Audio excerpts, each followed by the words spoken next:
Welcome to Solo, the single person's guide to a remarkable life.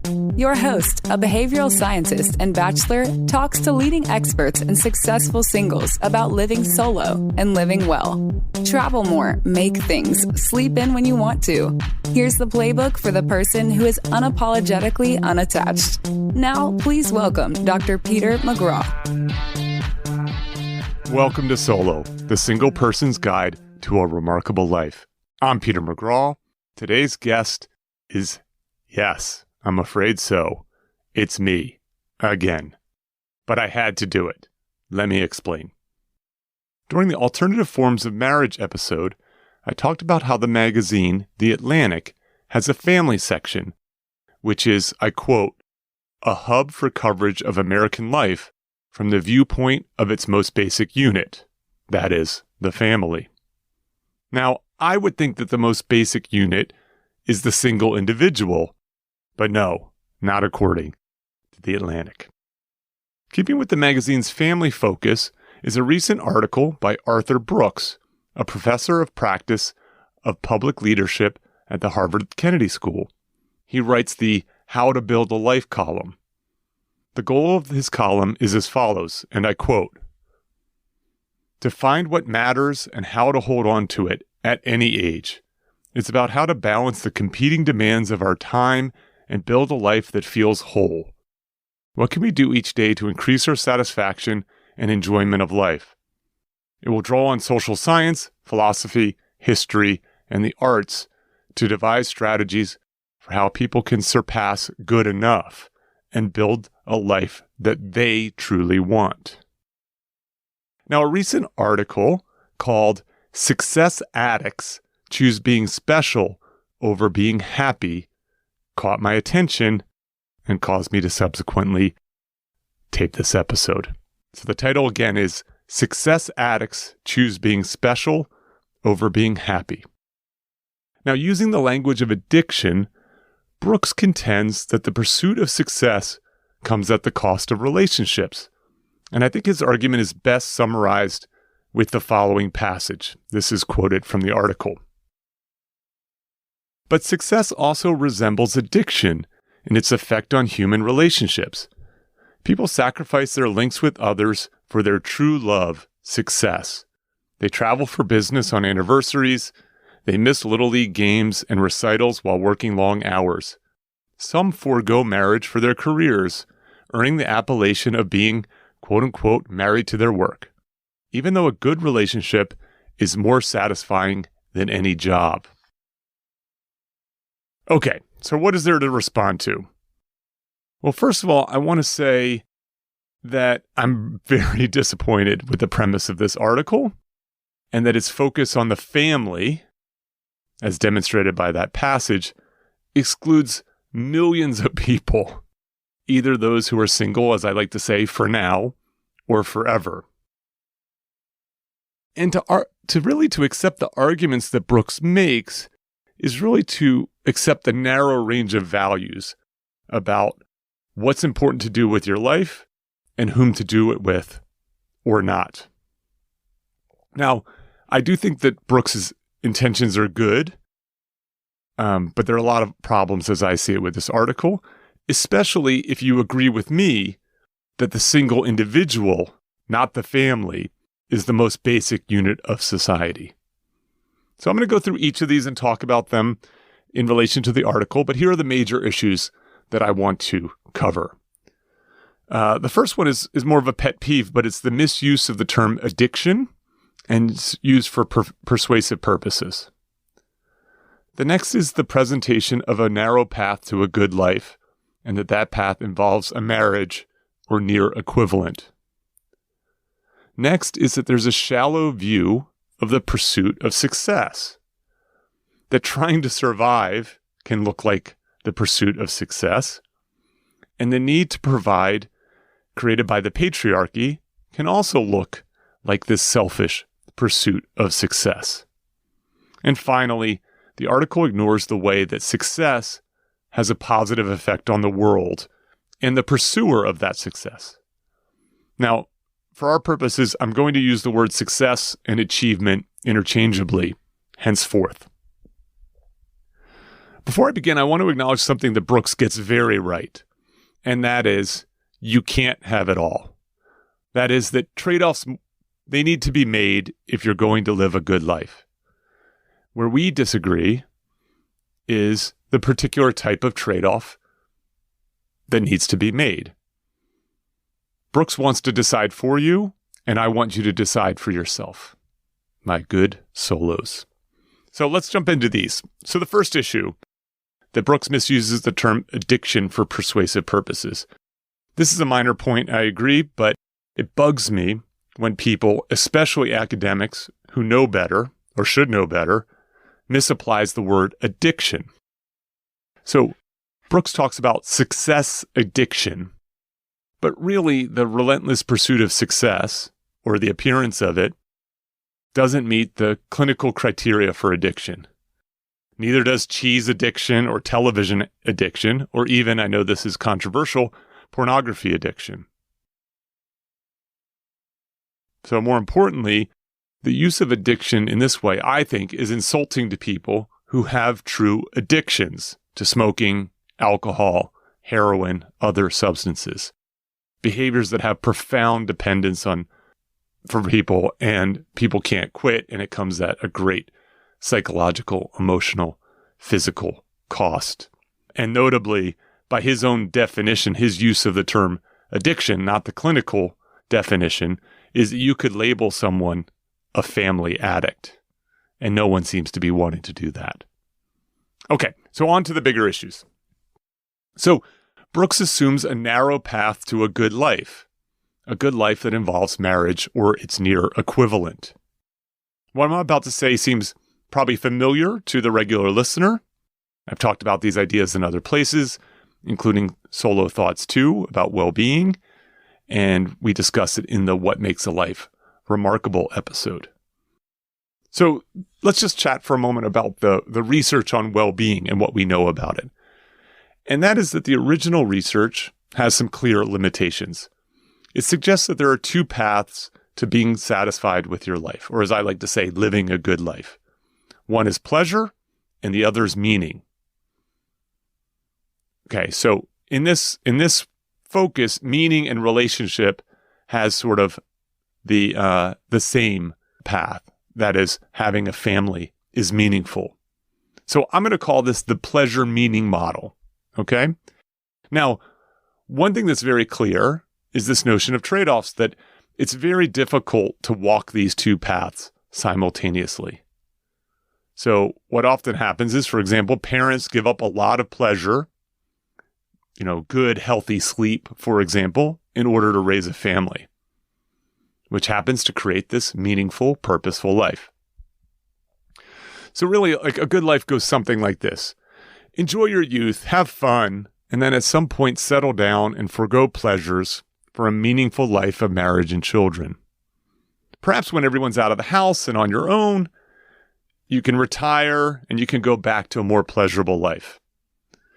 But what's implicit in this model is that sort of work is a necessary evil to pursue more financial pursuits. That is, you need to finance your life, so I guess you have to work. And so go do your work, but really be focused on raising this family. Now, more recent emerging scholarly work, spearheaded by Martin Seligman, suggests that there are many more opportunities to live a good life than just this pleasure-meaning distinction. And Seligman has what he calls the PERMA model that highlights 5 paths to a good life, with each path being related to a letter in the acronym PERMA, P-E-R-M-A. So he acknowledges this pleasurable path in the acronym with the P, and this meaning path in the acronym M, but he has a separate path for relationships, R. And frankly, in this model, relationships don't have to be about marriage per se. It can be part of being part of a kind of broader community, having a friends network and so on, but being connected to others. It doesn't have to be romantically. The PERMA model also adds engagement, E, the pursuit of flow. That is the kind of creative process of solving problems and the satisfaction that can come with that. And then finally, The last letter of the acronym A stands for achievement, what Brooks in the article calls the pursuit of success. Now, there's a lot of excellent elements to this model. First of all, it fits reality. That is, it fits the data.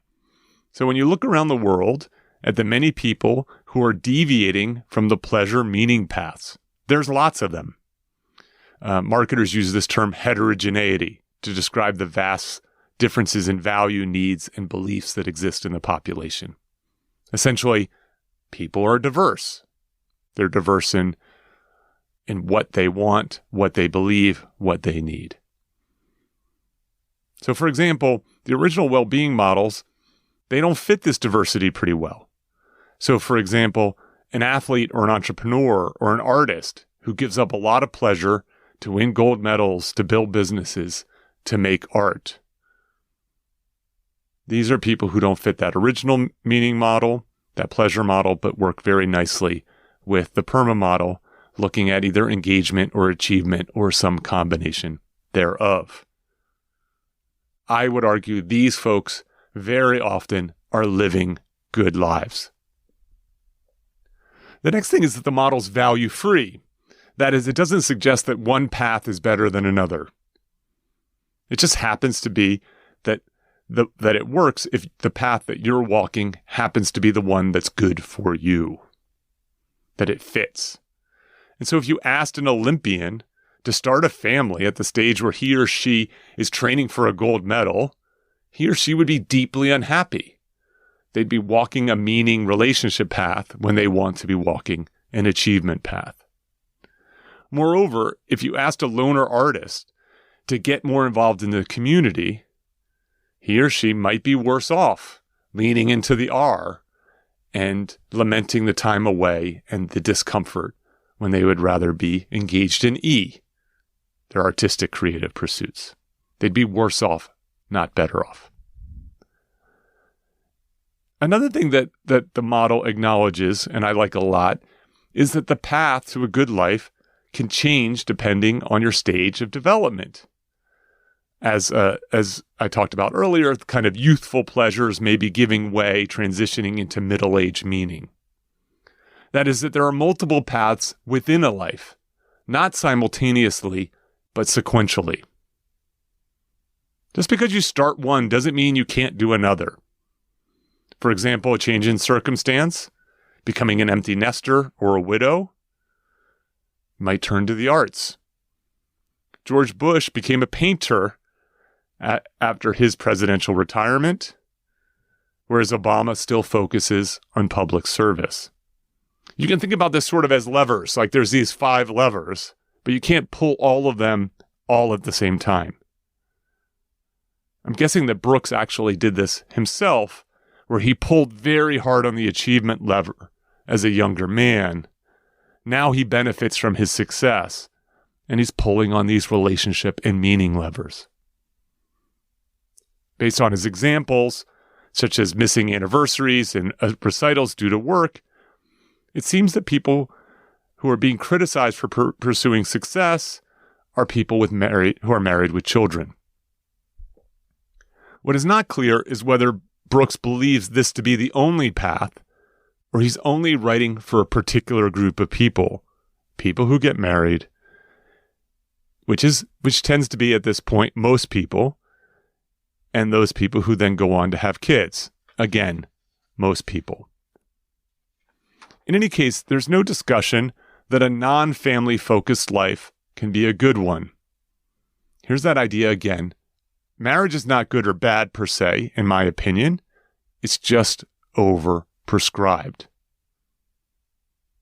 The next point. Brooks presents a shallow view of the pursuit of success.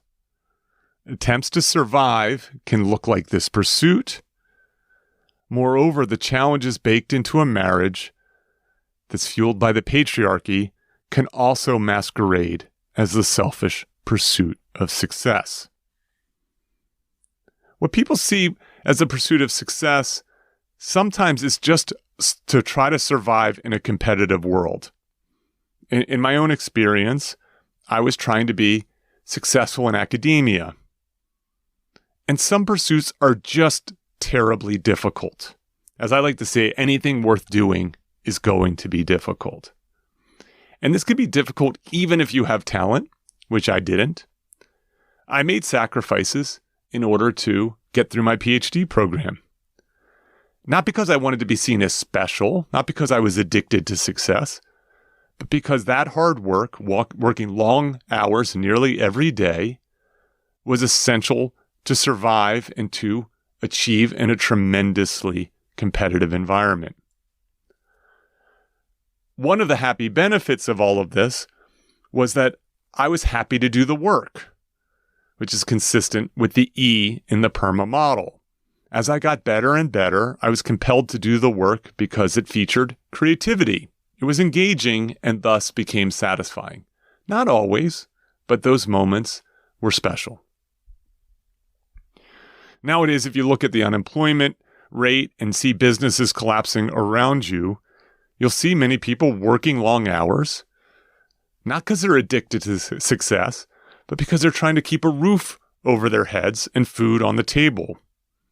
In some communities, especially Black communities in the United States, athletic or entertainment success is seen as one of the few viable ways to escape poverty.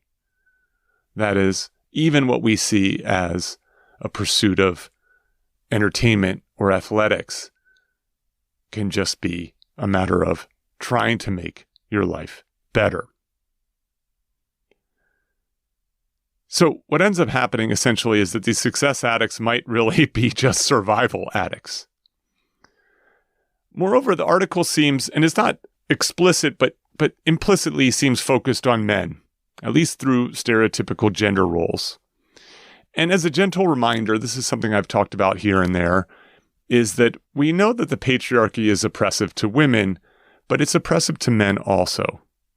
And that is that the pressure to be the breadwinner is great. And oftentimes men do work that's not rewarding, that's risky.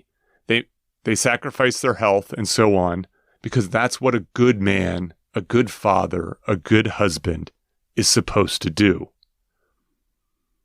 In the same way that women make sacrifices to a variety of things and are impressed into certain roles because that's what good women are supposed to do. Obviously, this is most evident in the pervasive and substantial age gap between men and women, and that men die younger, in part because of the choices that they make with regard to their employment.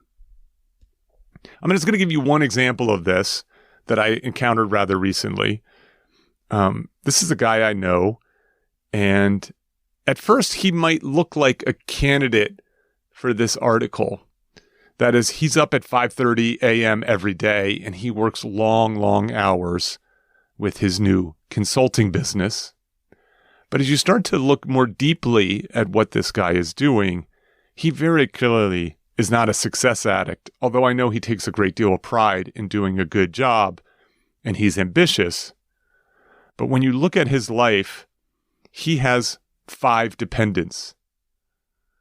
He has a wife, he has 2 teenagers, and he has 2 parents, and he is more or less the only person bringing income into that world. He's desperately trying to maintain his lifestyle, and one that is great benefit to his parents, his kids, and his wife. I saw him recently, and frankly, he looked exhausted. Now, is he pursuing success for himself, for his own reward, or is he pursuing it for his family? My hunch is it's nowadays more about the family than for him. Now, what could he do? Well, I guess he could scale back his work. He could downsize, could move into a smaller house, maybe into like a larger apartment. He could tell his kids, hey, listen, you guys are going to have to pay for college. But good news, Dad's going to be at dinner more often. And I can't help but wonder how that's going to be perceived. Will that be, would that be welcomed? I think either way, these guys are in a tough spot. Okay, last one. The perspective in the article ignores the success that has a positive effect on the world and the pursuer. So my point is the pursuit of achievement, even if it's done primarily for the person pursuing achievement, is not wholly selfish. That is, that success can make other people's lives better. Entrepreneurs build businesses that on balance make people's lives better. That's why they're willing to pay for those services, to pay for those products. So think what you want about Amazon, but the value that it creates is great. Think alone just about how much time it saved customers from standing in line. And really, frankly, we want people who have major endeavors like trying to cure cancer or create a COVID vaccine, or even people who bring joy to the world in the form of books, poetry, music. We want them to be able to work long hours in order to be successful because the fruits of their labor are so tremendously beneficial. It's so hard to do this that you might have to have a more of a singular focus. Moreover, I think that a focus on achievement can be connected to engagement. So in the article, Brooks referenced Sisyphus by arguing that most people never feel successful enough, that the high only lasts a day or two, and then it's on to the next goal. He describes this as a sort of hedonic treadmill where the pleasure of achievement gets adapted to, and then you're off to the next big task, off to the next big goal. Now, if you're not familiar with the story of Sisyphus, he's a mythological character punished by the gods by having to push a boulder up a hill, and yet when he reached the top, the boulder would roll back down. He'd walk back down and have to start over again. So the common parlance is to refer to a Sisyphean task, essentially one that is pointless or fruitless. Now, I'm glad that Brooks talks about Sisyphean tasks because I've been rather obsessed with Sisyphus and highly influenced by Albert Camus, who has written about this. And Camus has this really wonderful quote where he says, "The struggle itself towards the heights is enough to fill a man's heart. One must imagine Sisyphus happy." So in Camus' quote, my interpretation of this, at least, is it's not the achievement of the goal that matters, but rather it's the engaging process of achieving it. That is, we have to imagine Sisyphus finding a way to make pushing the boulder up the hill, the process, the thing that matters. I actually talk about this in depth in my book, Shtick to Business, about having a craftsperson mentality and the act of banging on a piece of metal in order to create a sword. Yeah, it's great when you're finished and you have a sword, but true craftspeople take pleasure in the banging. So basically, the process is the reward, and the outcome, as we like to say, is the icing. So Brooks concludes the article with 3 pieces of advice. And here they are, and let me deconstruct them with a more balanced focus that some people may be benefited from focusing on a family and other paths focused on something else, success being one of them. So he writes, "As you can tell, I deeply disagree with this idea. Sure, it works if you value family more than work, but if you're compelled by achievement and engagement, forgoing those things for a family doesn't make you happier. It's going to make you less happy. It might even make you resentful. But valuing achievement or engagement over family is still a taboo idea. So I think we should return to the PERMA model here, reminding you about the concepts I brought up earlier, and frame it not so much as an either-or between success and family, but the idea is that individual people can have different focuses, whatever you call it, depending on the path that's right for them. Okay, the second step, he says, and I quote, "The second step is to make amends for any relationship you've compromised in the name of success. Okay, so I find this as a fair point if a person is trying to make those trade-offs. I'd go further, however, and suggest that you talk with your family about what they want. Is it okay to move into a smaller house in exchange for more family time? Is it okay for dad or mom to take jobs that give them more time and less pay, and the kids pay for college on their own? This is about trade-offs. Okay, last step, I'll read it fully, is, quote, "The last step is to find the right metrics of success. In business, people often say, you are what you measure. If you measure yourself only by the worldly rewards of money, power, and prestige, you'll spend your life running on the hedonic treadmill and comparing yourself to others.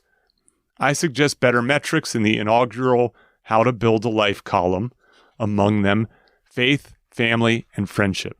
I also included work, but not work for the sake of outward achievement. Rather, it should be work that serves others and gives you a sense of personal meaning." Unquote.